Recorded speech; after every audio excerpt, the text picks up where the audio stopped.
Bon, Nora, forcément, c'est un match un peu particulier qui vous attend ce dimanche face au PSG, match de gala. Comment on l'aborde du côté du hack? On l'aborde comme un match classique.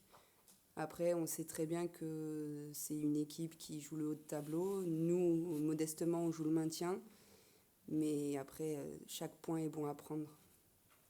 Qu'est-ce que ça t'inspire, cette équipe du Paris Saint-Germain, avec de grandes joueuses, de grandes individualités aussi, forcément une équipe XXL, je serais tenté de dire.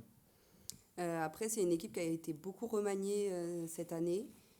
Après, on sait aussi qu'il y a de très grosses individualités, notamment offensives. Après, ce que ça m'inspire, c'est que ça va être un gros match et un beau match, je l'espère. Ouais, avant ce match, comment on le prépare dans la tête? Est-ce qu'on on a une certaine angoisse ou au contraire, on est ultra Non, motivé? je pense que c'est un match vraiment où tu te dis, t'as rien à perdre.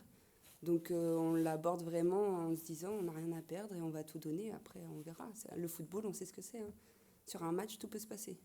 Rien à perdre, c'est ce que tu disais, voilà justement, l'idée d'y aller sans trop de pression, du coup, avant un tel match. Ouais, c'est clairement ça. Je pense que après, on travaille bien, hein. On n'y va pas non plus la fleur au fusil, hein. Mais on met des choses en place pour essayer de les contrer et après, on n'a rien à perdre. C'est un match bonus. On va rester sur une courte défaite, du coup, Mm. face au Paris FC. Avec quelques enseignements, j'imagine, à en tirer de cette rencontre. Pour toi, qu'est-ce que tu as retenu un petit peu de ce dernier match? On a fait un énorme travail défensif. C'est d'ailleurs pour ça, je pense que le score, il est que de 1-0. Après, on sait que, on l'a vu à la vidéo, on a eu des lacunes avec le ballon. Ce qui a modifié, c'est d'essayer de jouer un peu plus.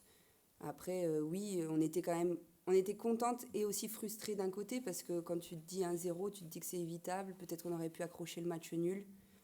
Donc voilà, après, oui, on était contente, on a montré de la solidarité et de l'envie.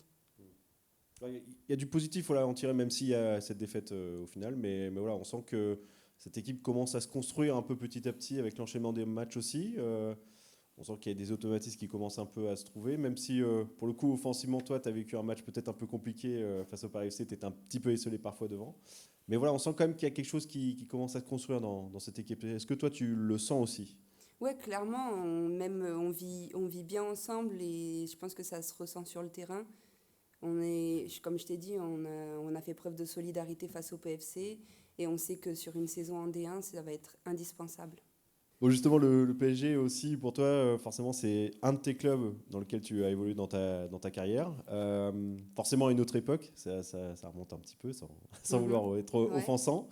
Mais voilà, qu'est-ce que tu en retiens de ce passage de 4 saisons pour toi au Paris Saint-Germain? C'était vraiment pour moi, c'était le début du professionnel. J'ai fait 4 belles saisons. Après, comme tu dis, c'était une autre époque. C'était un autre statut aussi, le foot féminin dans sa globalité. Et le foot féminin au PSG, c'était autre chose encore à l'époque. Donc, ce que je retiens, pas grand-chose au final. Après, j'ai fait 4 belles saisons, voilà. J'ai quand même participé à la Ligue des Champions. Ça, c'était une très belle expérience.